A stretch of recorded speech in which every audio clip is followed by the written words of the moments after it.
दर्शकों, यह चंडाल चौकड़ी हमेशा से झूठ और अफवाहें फैलाती रही है। इनका कहना है कि आश्रम की प्रबंधन टीम ने ही गुरुजी पर मुकदमे लगवाए, गुरुजी को जेल में भिजवाया और यह भी कि गुरुजी पर लगे मुकदमों पर कोई कार्रवाई भी नहीं हो रही है। ऐसी न जाने कितनी मनगढ़ंत बातें बनाकर यह गुरुद्रोही धुआं में लाठी मारते रहते हैं और भक्त समाज को भ्रमित करने का प्रयास करते रहते हैं।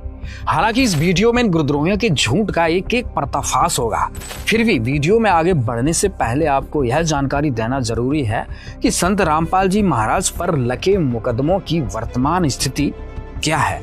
मुकदमा नंबर 1, FIR संख्या 132/2006। छुड़ानी के कुछ महंतों ने संत रामपाल जी महाराज और उनके अनुयायियों के खिलाफ लड़ाई झगड़े का झूठा मुकदमा दर्ज करवाया। 16 साल बाद संत रामपाल जी महाराज और उनके अनुयायी माननीय न्यायालय द्वारा बाइज्जत बरी कर दिए गए। मुकदमा नंबर 2, FIR संख्या 198/2006। संत रामपाल जी महाराज और उनके अनुयायियों पर हत्या का झूठा आरोप लगाया गया। 16 साल बाद 20 दिसंबर 2022 को माननीय एडिशनल डिस्ट्रिक्ट एंड सेशन जज श्री राकेश सिंह ने सभी को बाइज्जत बरी कर दिया। मुकदमा नंबर 3, FIR संख्या 446/2006 है। जमीन की धोखाधड़ी का झूठा आरोप संत रामपाल जी महाराज पर लगाया गया। 12 साल बाद 1 मई 2018 को चीफ जुडिशियल मजिस्ट्रेट ने संत रामपाल जी महाराज और उनके सभी अनुयायियों को बाइज्जत बरी कर दिया। मुकदमा नंबर 4, FIR संख्या 201/2011। इस मामले में संत रामपाल जी महाराज द्वारा लिखी पुस्तक ज्ञान गंगा पर सवाल उठाए गए और आरोप लगाया गया कि इससे धार्मिक भावनाएं आहत हुई हैं। लेकिन 20 जुलाई 2017 को माननीय मध्य प्रदेश हाई कोर्ट ने संत रामपाल जी महाराज और उनके अनुयायियों को बाइज्जत बरी कर दिया। मुकदमा नंबर 5, FIR संख्या 1/2013। बंगा सिटी, पंजाब में भक्तों द्वारा पुस्तक प्रचार के लिए दर्ज इस मुकदमे में 31 अक्टूबर 2017 को माननीय न्यायालय ने सभी को बाइज्जत बरी कर दिया। मुकदमा नंबर 6, FIR संख्या 4/2013। पुस्तक प्रचार के लिए संत रामपाल जी महाराज और उनके अनुयायियों पर धार्मिक भावनाएं आहत करने का आरोप लगाया गया था। 4 मार्च 2022 को माननीय न्यायालय ने संत रामपाल जी महाराज को डिस्चार्ज कर दिया। मुकदमा नंबर 7, FIR संख्या 427/2014। संत रामपाल जी महाराज और उनके अनुयायियों पर संगत को बंधक बनाने का आरोप लगाया गया। 29 अगस्त 2017 को माननीय न्यायालय ने सभी को बाइज्जत बरी कर दिया। मुकदमा नंबर 8, FIR संख्या 426/2014। आरोप लगाया गया कि संत रामपाल जी महाराज और उनके अनुयायियों ने पब्लिक सर्वेंट को उसकी ड्यूटी परफॉर्म करने से रोका। पुलिस इस केस को साबित नहीं कर पाई और 29 अगस्त 2017 को माननीय न्यायालय ने सभी को बाइज्जत बरी कर दिया। मुकदमा नंबर 9, FIR संख्या 201/2016। यह झूठा मुकदमा SI जय सिंह की शिकायत पर दर्ज किया गया, जिसमें संत रामपाल जी महाराज और उनके अनुयायियों पर बालक गांव में बुक और पंफलेट बांटने का आरोप था। हिसार कोर्ट ने सभी को डिस्चार्ज कर दिया। मुकदमा नंबर 10, FIR संख्या 443/2014। इस मामले में भी संत रामपाल जी महाराज और उनके अनुयायी माननीय न्यायालय द्वारा बाइज्जत बरी किए गए। मुकदमा नंबर 11, डिस्पेंसरी वाले केस में भी संत रामपाल जी महाराज और उनके अनुयायियों को माननीय न्यायालय ने बाइज्जत बरी कर दिया। मुकदमा नंबर 12, छिंदवाड़ा बुक सेवा केस में भी संत रामपाल जी महाराज के अनुयायियों को माननीय न्यायालय ने बाइज्जत बरी कर दिया। मुकदमा नंबर 13, FIR संख्या 428/2014। यह मुकदमा अभी कोर्ट में विचाराधीन है। मुकदमा नंबर 14 और 15, FIR संख्या 429/2014 और FIR संख्या 430/2014। इन मामलों में अपील माननीय हाई कोर्ट चंडीगढ़ में पेंडिंग है। दर्शकों, अब तक संत रामपाल जी महाराज पर डायरेक्ट और इनडायरेक्ट लगभग 15 झूठे मुकदमे लगाए गए हैं। इनमें से 12 मुकदमों में संत रामपाल जी महाराज बाइज्जत बरी हो चुके हैं। सबसे महत्वपूर्ण बात यह है कि जितने भी मुकदमों में संत रामपाल जी महाराज बरी हुए हैं वे सभी 2014 के बाद के हैं और इधर ये गुरुद्रोही छाती पीटते घूमते रहते हैं कि मैनेजमेंट ने गुरुजी को जेल भिजवाया और कुछ कर नहीं रहे हैं, पैसा खा रहे हैं। असल में इनकी समस्या यह है कि अब इनको पैसा मिलना बंद हो गया। अब सवाल उठता है कि अगर कोई समझदार व्यक्ति हो तो इनसे पूछे, संत रामपाल जी महाराज इतने मुकदमों में बरी हुए तो क्या इस चंडाल चौकड़ी ने करवाया ये? इनका झूठ और प्रपंच यहीं से साफ हो जाता है। आइए इस रद्दी किताब के बारे में और अधिक जानकारी लेने के लिए हम एक एडवोकेट से बात करते हैं, जो इस किताब को कानून के नजरिए से इसकी पोल खोलेंगे, जिससे इसका बचा खुचा पोस्टमार्टम भी हो जाएगा। नमस्कार गिरीश जी। गिरीश जी, हम आपसे जानना चाहते हैं कि जो ये किताब है इसके विषय में क्या आधार है, क्या बताना चाहेंगे, कितनी सच्चाई है इस किताब में? देखिए अभिषेक जी, मैंने भी ये पुस्तक पढ़ी है जो शशि भूषण एडवोकेट ने लिखी है, ज्ञान अमृत एवं षड्यंत्र का विष। इस पुस्तक को देख के ये लगता है कि ये सिर्फ एक कमाने का साधन है, कि इस पे धर्मार्थ मूल्य भी 30 रुपये है, और जो इसमें कंटेंट ले रखा है ना पुस्तक में, वो पुस्तक में कंटेंट संत रामपाल जी महाराज जी के जो केस हैं उन केसों का विवरण ले रखा है, और उसमें कुछ मनगढ़ंत अपना पर्सनल नोट डाल रखा है बना के कि भी जो कुछ चीज़ें लिख रखी हैं जो उनके हिसाब से होनी चाहिए थी। देखिए, एक समाज में एक एडवोकेट से ये चीज़ें अपेक्षा नहीं की जाती कि कोई एडवोकेट इस तरीके से समाज को भ्रमित करे, और शशि भूषण एडवोकेट ने यही काम किया है। तो इस समाज को भ्रमित करने का कार्य इस पुस्तक के द्वारा किया है। अभी हम इसी बात पर चर्चा करेंगे। इसमें मैं आपको बताऊंगा, जैसे कि मैंने इनकी पुस्तक है, ये पुस्तक मैंने देखी। इस पुस्तक का अगर आप देखेंगे इंडेक्स, तो उस इंडेक्स में क्या है कि कुछ बातें जो संत रामपाल जी महाराज जी का जो लिटरेचर है वो लिटरेचर इसने कॉपी कर रखा है, और कुछ केसेस हैं, और केसेस के बारे में संत रामपाल जी महाराज जी के जो केसेस हैं, जो गवाहियां हुई हैं, जो केस में एफआईआर का कंटेंट है, वो इसने एज इट इज कॉपी कर रखा है। अब अगर हम देखें इसके पेज नंबर 212 पे इसने 31 मुकदमों का जिक्र किया है, जबकि अपनी बुक में भी इसने जो मुकदमे हैं वो 13-14 मुकदमों का जिक्र इसने अपनी बुक में किया है। तो इससे ये खुद ही अपनी बात को जो है काट रहा है। संत रामपाल जी महाराज जी पे 31 मुकदमे नहीं थे। संत रामपाल जी महाराज जी पे जितने मुकदमे जो इसने अपनी एफआईआर जो अपनी इस बुक में जो इसने कंटेंट लिख रखा है, उतने मुकदमे संत रामपाल जी महाराज जी पे थे, और उनमें से सिर्फ 3 मुकदमों को छोड़कर बाकी सारे मुकदमों में संत रामपाल जी महाराज बाइज्जत बरी हो गए हैं।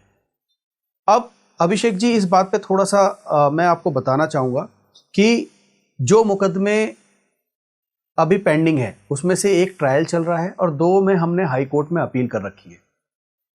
तो ये शशि भूषण एडवोकेट इसमें क्या किया है, इसने एक नोट बना दिया, एक भ्रम फैला दिया अपनी पुस्तक के माध्यम से।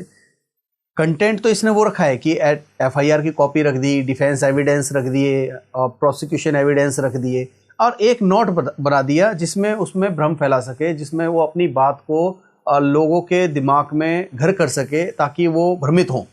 वो कैसे किया इसने कि पेज नंबर 158 पे वैसे ये जिक्र करता है 429 एफआईआर का, कि 429-30 में गुरुजियों को संत रामपाल जी महाराज को सजा हुई है, और वो उनमें ही सजा क्यों हुई है और कैसे मतलब जो है भ्रमित करता है, वो मैं आपको बताऊंगा।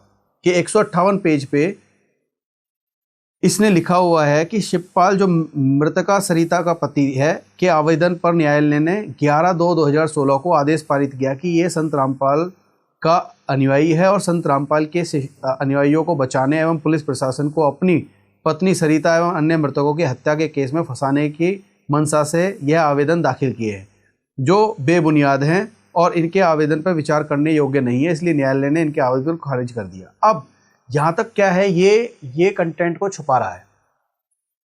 सच्चाई इसमें यह थी कि शिवपाल की जब गवाही हुई, जब शिवपाल को बुलाया गया गवाही के लिए, तो उसने कोर्ट के आगे ये बोला कि मेरे से पुलिस ने ब्लैंक पेपर पे साइन करा लिए थे, मैंने संत रामपाल जी महाराज जी के खिलाफ कोई भी शिकायत दर्ज नहीं करी है। पोस्टमार्टम के बाद जो पुलिस के अधिकारी थे, पुलिस वाले थे, उन्होंने मेरे को बताया, उन्होंने मेरे से कहा इस बात को कि 4-5 कागजों पे साइन कर दो, तब मैं तुम्हारी डेड बॉडी दूंगा और तुम्हारी पत्नी की। तो मुझे वो करने पड़े मजबूरी में, और मैंने 4-5 कागजों पे साइन कर दिए, तब उन्होंने मुझे डेड बॉडी दी। 4-5 कागज ब्लैंक पेपर थे, कोरे कागज थे, और उन्होंने बोला कि इस पे साइन कर दो और आप एक जगह बैठो जाके, हम तुम्हारे कागज तैयार कर रहे हैं। तो मैंने उन पे साइन कर दिए और मैं एक जगह बैठ गया जाके, एक बगल में जो बिल्डिंग थी वहां पे वो रोक रखा था। वहां पे हम बैठ गए जाके अपने बच्चे को और परिवार को लेके, तीनों बच्चों को लेके। तब उन्होंने रात को 11 बजे मुझे मिट्टी दी। ऐसे ही 430 में सुरेश से जब पूछा गया, गवाही हुई, तो उसने भी ये बोला कि भाई मेरे से पुलिस ने जो है ब्लैंक पेपर पे गवाही करवा ली है, मतलब लिखवा लिया है, मैंने संत रामपाल जी महाराज जी के खिलाफ कोई भी शिकायत नहीं करी। तो क्या है कि इसीलिए जब हम देखते हैं कि डिस्क्लोजर स्टेटमेंट को क्यों एविडेंटरी वैल्यू नहीं देते, क्योंकि पुलिस क्या होता है कि उस टाइम पे जो कंप्लेनेंट होता है या एक्यूज होता है वो पुलिस की अंडर प्रेशर होता है, तो पुलिस जैसे उससे चाहे वैसे लिखवा सकती है। कई केसेस में होता है, आप अगर देखेंगे, उठा के देखेंगे, ट्रायल कोर्ट कन्विक्शन करता है, हाई कोर्ट बरी कर देता है, वो कहीं ना कहीं इन चीज़ों को उनकी एविडेंटरी वैल्यू जो होती है उनको कहीं ना कहीं वे करता है और उसमें देख के और हाई कोर्ट एक्यूटल देता है उनमें। अब क्या हुआ कि जब शिवपाल ने यहाँ पर बयान दिया तो वो कंसीडर नहीं किया कोर्ट ने, और उस कंसीडर ना करने की वजह से कोर्ट ने उसमें कन्विक्शन की, जिसकी हमने अपील की हुई है। हमने उसमें ले रखा है इसी पॉइंट को, और भी कई ग्राउंड्स हैं जो हमने अपील में डाल रखे हैं कि किस तरीके से जो ट्रायल कोर्ट का जो ऑर्डर है वो सेटिसाइड होना चाहिए और क्या क्या कारण है, वो हमने पूरा अपील में डाला हुआ है और अपील हमने फाइल की हुई है। अब इसने क्या करा, इसको पता है कि अगर ये चीज़ डालेगा तो इससे भ्रम तो फैलेगा नहीं, क्योंकि ये तो सच्चाई है, ये तो हमने अपील फाइल करी हुई है। ये चीज़ तो ये बताएगा नहीं कि उसके हम अपील में भी गए हैं, ना इसने अपील का कहीं जिक्र किया है इसमें कि जो संत रामपाल जी महाराज जी के जो 429-30 केस हैं उसमें हमने हाई कोर्ट में अपील फाइल करी हुई है। इसने भ्रम फैलाने के लिए यहाँ पर एक नोट डाला कि आरएसएस मैनेजमेंट के षड्यंत्रकारियों ने कि जब गुरुजी के विरुद्ध हर बिंदु पर पुलिस की जांच पूरी हो गई और संत रामपाल जी महाराज के साथ आरएसएस मैनेजमेंट के आदमी के विरुद्ध पुलिस चालान पेश की, तो भक्तों को बरगलाने और अपने साथियों को बचाने के लिए आरएसएस मैनेजमेंट वालों ने शिवपाल तथा सभी मृतकों के घर वालों को अपनी चालबाजी से डोरा डाला और वे सभी आरएसएस मैनेजमेंट के चालबाजी में आ गए और सत्य को त्याग कर उनके सिखावे में बहकावे में आकर गुरुजी के सिद्धांतों के विपरीत अर्थात सत्य के विपरीत कार्य कर गए और अपना भी नाश कर गए। और इनको सीबीआई जांच के लिए पुलिस द्वारा चालान पेश करने से पूर्व भी आवाज उठानी चाहिए थी। शशि भूषण ने जो यहाँ पर बात कही है वो कितनी चालबाजी से यहाँ पर इसने ये बात पलटी है कि एक तरफ तो अब आप एक बात आइए, एक कंप्लेनेंट अगर ये कहता है कि मेरे से पुलिस ने खाली पेपर पे साइन करा लिए थे और जो गुरुजियों के खिलाफ मैंने मुकदमा नहीं किया, संत रामपाल जी महाराज के खिलाफ मैंने मुकदमा नहीं किया, तो ये बात संत रामपाल जी महाराज जी के हित में है अहित में है। यहाँ पर ये क्या कर रहा है कि ये उसी के बयान को गलत साबित करके कि इसने शिवपाल ने जो बयान दिया है वो आरएसएस के कहने पे दिया है या मैनेजमेंट के कहने पे दिया है। तो ये अगर यहाँ देखा जाए, अगर कोई लीगल नॉलेज थोड़ी सी लगता है तो वो इस चीज़ से पता कर सकता है कि भाई संत रामपाल जी महाराज जी के फेवर के, मतलब संत रामपाल जी महाराज के हित के ये बयान है और ये किसी दबाव में नहीं दिए गए। अगर ये बयान कोर्ट कंसीडर करता है तो संत रामपाल जी महाराज इस केस में बरी होते। और अगर देखा जाए, क्यों हमने अपील इसीलिए तो फाइल कर रखी है कि उसके बयानों को कोर्ट ने कंसीडर नहीं किया। भाई पुलिस ने, क्योंकि उस टाइम पे क्या था 2014 में, आपको भी पता है अभिषेक जी, कि पुलिस प्रशासन ने कितना तांडव मचाया था और इसी बात को ये दोगलापन दिखा रहे हैं अपनी स्टेटमेंट में। ये वहीं आप एक तरफ तो कह रहे हैं कि संत रामपाल जी महाराज जी के केसों में, इन केसों में सजा हो गई, दूसरी तरफ ये जो कंप्लेनेंट खुद कह रहा है कि मैंने कंप्लेंट नहीं करी है।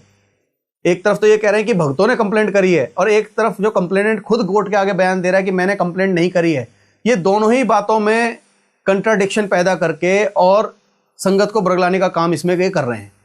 अब ऐसे ही 430 में हुआ, सुरेश ने बयान दिए, तो इसने अपने जो इस तरीके से ये जो पुस्तक लिखी है, इस पुस्तक में इसने टोटली भ्रम फैलाने का काम किया है और पैसे कमाने का जो साधन है, शशि भूषण का पैसे कमाने का साधन इस पुस्तक से लगता है। दूसरा, गुरुद्रोही संजय, जिसके खिलाफ संत रामपाल जी महाराज ने इंदौरा थाने में 420 और कॉपीराइट की एफआईआर कटवा रखी है। 124 नंबर एफआईआर है, 2022 में कटवाई थी। तो उसके खिलाफ एफआईआर कटी हुई है। उसमें क्या हुआ है, उसमें भी आईओ जेल आकर संत रामपाल जी महाराज की स्टेटमेंट लेकर गया है। उसमें संत रामपाल जी महाराज ने कहा है कि भाई मैंने ही संजय के खिलाफ कार्रवाई करने के लिए अपने भक्तों को और वकील एडवोकेट गिरीश को अपॉइंट किया है। अब संजय ने क्या किया, संजय ने ह्यूमन राइट कमीशन में संत रामपाल जी महाराज जी के खिलाफ मुकदमा कर दिया, जिसमें उसने हमें भी पार्टी बनाया कि मेरा ह्यूमन राइट का वायलेशन हुआ है और मुझे संत रामपाल जी महाराज ने उत्तराधिकारी घोषित किया है। इस तरीके से उसने एक मुकदमा डाल दिया, जो कि उसने संगत में नहीं बता रखा। संत रामपाल जी महाराज ने जेल सुपरिटेंडेंट के थ्रू वहां पर रिप्लाई भेजा। मैं उसकी रिप्लाई की थोड़ी सी 2-3 लाइनें आपको पढ़ के सुनाऊंगा। ये जजमेंट का पैरा नंबर 3 है। इस पैरा नंबर 3 में स्पष्ट रूप से लिखा है कि संत रामपाल जी महाराज ने जेल सुपरिटेंडेंट के द्वारा अपना जवाब भेजा, और उस जवाब में क्या है मैं आपको बताना चाहूंगा अभिषेक जी। मैं ये थोड़ा इंग्लिश में है, मैं इसको पढ़ के और फिर मैं आपको अनुवाद करूंगा इसका। पर Contra responses filed by Sant Rampal ji Maharaj, OP number 1। पहले केस का टाइटल मैं आपको बता देता हूं। केस का टाइटल है संजय राय वर्सेस संत रामपाल जी महाराज। केस के टाइटल से ही आप समझ जाओगे कि संजय ने, जो गुरुद्रोही है, उसने संत रामपाल जी और बाकी जो जिनके द्वारा FIR हुई थी उनको इसमें शामिल किया है। कंप्लेंट नंबर है 364 2023। अब इसमें पैरा नंबर 3 में जो ह्यूमन राइट कमीशन है उसने अपनी जजमेंट में लिखा है, पर contra response filed by Sant Rampal ji Maharaj, OP number 1, attested by deputy superintendent jail number 2। अब इसकी लगाओ ना आप RTI। आप RTI लगा के पता करो। आप ये जजमेंट में ये ह्यूमन राइट कमीशन की स्टैंप भी देख रहे हो, आप ह्यूमन राइट कमीशन से पता करो। ये क्या चतुराई दिखाते हैं कि अगर ये जवाब आया है 2 तारीख को, फॉर एग्जाम्पल, ये 1 तारीख तक की पूछ लेंगे, 1 तारीख तक की RTI लगाकर पूछ लेंगे कि भाई 1 तारीख तक कोई गया है। अब जेल जो अथॉरिटी है वो आपकी RTI का उसी हिसाब से रिप्लाई देगी जिस डेट तक आपने मांगा है। इसी तरीके से ये RTI जैसे 29 मई 2022 को संत रामपाल जी ने DGP हिमाचल को एक कंप्लेंट लिखी थी कि संजय और पवन, उसमें दोनों का ही था, संजय और पवन मेरे नाम का मिसयूज कर रहे हैं और लोगों को ठग रहे हैं। मैंने उनको कोई जो है अधिकार नहीं दे रखा है और वो मेरा नाम मेरी बिना परमिशन के यूज कर रहे हैं। इस तरीके से इन्होंने, संत रामपाल जी ने महाराज ने DGP को कंप्लेंट भेजी। अब इन्होंने क्या करा, 29 से पहले की RTI लगा दी और उस RTI में जवाब, क्योंकि 29 से पहले थोड़ी ना भेजी थी, 29 तारीख का, अगर ये 29 तारीख का लगाते तो उसमें जेल अथॉरिटी में ये रिकॉर्ड भी आता। अब इस तरीके से उस RTI को दिखाते हैं, देखो संत रामपाल जी महाराज ने तो कोई लेटर नहीं भेजा DGP को, संत रामपाल जी महाराज ने तो कोई कंप्लेंट नहीं करी है। ऐसे ही फिर इन्होंने क्या करा, इन्होंने ह्यूमन राइट कमीशन में जो है संजय ने कंप्लेंट करी। संजय ने ह्यूमन राइट कमीशन में कंप्लेंट करी तो उसका जो जवाब गया वो जजमेंट में खुद जो है जो प्रेसिडेंट हैं ह्यूमन राइट कमीशन के, उन्होंने खुद नोट इसमें जजमेंट में कर रखा है और वो मैं आपको पढ़ के सुनाता हूं, आप सुनिए। पर contra response file by Shri Sant Rampal ji Maharaj, OP number 1, attested by deputy superintendent jail number 2, Hisar, Haryana, pleaded therein that complainant is a clever and fraudulent individual. It is further pleaded that complainant is falsely claiming successor of Sant Rampal Ji Maharaj. It is further pleaded that Sri Sant Rampal Ji Maharaj did not authorize complainant to act on behalf of Sant Rampal Ji Maharaj at any point of time. It is further pleaded that complainant is exploiting the factual situation for his own personal monetary benefits. It is further pleaded that complainant is using photographs and literature of Sant Rampal Ji Maharaj at Satlok Ashram Palaki, Tehsil Indora District HP in fraudulent manner. It is further pleaded that complainant is not successor of संत रामपाल जी महाराज. तो अभिषेक जी, अब इसमें जो जवाब संत रामपाल जी महाराज ने दिया है jail से, वो ये दिया है कि संजय जो है वो एक धोखेबाज आदमी है, वो फ्रॉड कर रहा है, मैंने उसको सक्सेसर नहीं बनाया है, वो गलत तरीके से गुरु बनकर बैठा है और वो लोगों को ठग रहा है. ये जवाब आप जजमेंट में देख सकते हैं ह्यूमन राइट कमीशन वाली.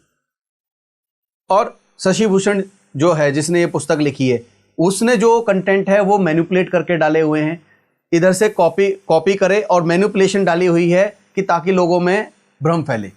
अगर मैं आपसे एक छोटी सी एक और जानकारी, मतलब एक बात और कहना चाहूँगा. आप ये देखिए कि 2000 जितने भी केसों में संत रामपाल जी महाराज बरी हुए हैं वो 2014 के बाद के केस हैं. जब संत रामपाल जी महाराज जेल चले गए थे उसके बाद के केस हैं जिसमें संत रामपाल जी महाराज बरी हुए हैं. अगर उनके मुकदमों में पैरवी नहीं होती तो क्या ये होते? यहां एक विचारणीय विषय यह है कि अगर जो समाज है, जो संगत है, वो इस बात को अगर समझे कि संत रामपाल जी महाराज के आदेश से ही उनके केसों में पैरवी हो रही है और केसों में बरी भी हो रहे हैं, पर ये लोग क्या करते हैं, ये लोग कहीं ना कहीं नए तरीके का भ्रम फैलाना चालू कर देते हैं। आज से पहले तो शशि भूषण ने ये बुक नहीं लिखी थी, क्योंकि अब क्या है कि अब इनके पास में वो वाले मुद्दे नहीं रहे कि संत रामपाल जी महाराज जी का आदेश जो है वो ऑडियो फ्रॉड है, या इस तरीके का जो लेटर है वो नहीं आया है, संत रामपाल जी महाराज ने इन्हें गुरुद्रोही घोषित नहीं करा है, मैनेजमेंट बुरा कर रहा है। तो इनके सारे जब हथकंडे फेल हो गए, तब इन्होंने ये नया हथकंडा अपनाना स्टार्ट किया है कि शशि भूषण ने बुक डाल दी लिखकर और उसमें मैनिपुलेशन कर दी। संजय ने कंप्लेंट डाल दी और उसको दिखा दिया कि देखो मैंने तो कंप्लेंट फाइल करी हुई है मैनेजमेंट के अगेंस्ट, जबकि अपनी बातों को ये छुपा रहे हैं।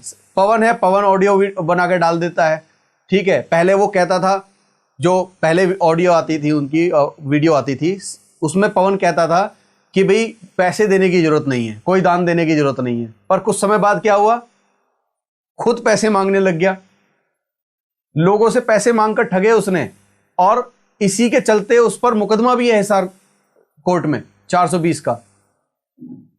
आप वो भी वेरीफाई कर सकते हैं। लोगों ने कंप्लेंट करी है, संजय ने लोगों से काफी पैसा ठग रखा है। उसमें से कुछ लोग हैं जो संजय के खिलाफ कंप्लेंट कर रखी है। तो इन लोगों ने क्या करा है, रामचंद्र के खिलाफ एफआईआर हो रखी है। तो आप इन एक्ट से पता लगा सकते हैं कि इन्होंने सिर्फ पैसे कमाने का साधन बनाना है और किसी तरीके से लोगों को, पुराने जो संत रामपाल जी महाराज जी के शिष्य हैं वो भ्रमित नहीं हो रहे, पर ये नए जो शिष्य हैं, जो समाज है, उनको भ्रमित कर रहे हैं। एक परमात्मा की वाणी है कि संगत माहे को संगत उपजे, जैसे वन में बांस, और आपा घिस घिस आग लगा दे, कर दे वनखंड का विनाश। तो अभिषेक जी इन्होंने अपने वनखंड का नाश कर लिया और साथ में उन लोगों के वनखंड का भी नाश कर दिया जो इनके साथ जुड़े हुए हैं। अब जब ये चीज पता लगी, अब जब ये चीज साबित हो गई कि भाई इनके कोई भी हथकंडे नहीं चल रहे हैं, क्योंकि जेल मैनुअल के हिसाब से क्या है, कानूनी अधिकार हर इनमेट को प्राप्त होता है कि वो अपने परिवार और वकील से बात कर सकते हैं। तो संत रामपाल जी महाराज अपने परिवार वालों से बात करते हैं, उनके माध्यम से जो है कोई भी बात होती है, जो संगत में जो व्यवस्था बननी है, कोई भी चीज होती है, वो उनके माध्यम से आती है, या कोई मैसेज होती है, कोई इन्फॉर्मेशन होता है, जैसे कोई भी बात होती है, कानूनी जो भी बात होती है, वो वकील के माध्यम से डिस्कस होती है। तो अब इनको जब लगा कि कोई भी सेटअप नहीं चल रहा है इनका, अब इनके चेहरे सामने आने लगे, तो इन्होंने क्या करा, इन्होंने अपनी वॉइस क्लोनिंग करके, वॉइस एडिट करके डालना स्टार्ट कर दिया। शशि भूषण ने पुस्तक लिख दी। तो ये कहीं ना कहीं इनके पैसे कमाने का धंधा है और वो उनका पर्दाफाश हो रहा है, और वो आप भी देख सकते हैं। दर्शकों, आपने देखा कि इस रद्दी किताब ज्ञान अमृत और षड्यंत्र का विष में किए गए झूठे दावों और आरोपों का पोस्टमार्टम एडवोकेट जी ने कितनी गहराई से किया। यह स्पष्ट हो गया कि इस किताब का कोई कानूनी, शास्त्रीय या तार्किक आधार नहीं है। यह किताब सिर्फ और सिर्फ संत रामपाल जी महाराज और उनके भक्तों के खिलाफ झूठ फैलाने और भक्त समाज को गुमराह करने के उद्देश्य से लिखी गई है। यह चांडाल चौकड़ी सत्य को छिपाने के लिए हर संभव प्रयास कर रही है, लेकिन सत्य को दबाया नहीं जा सकता।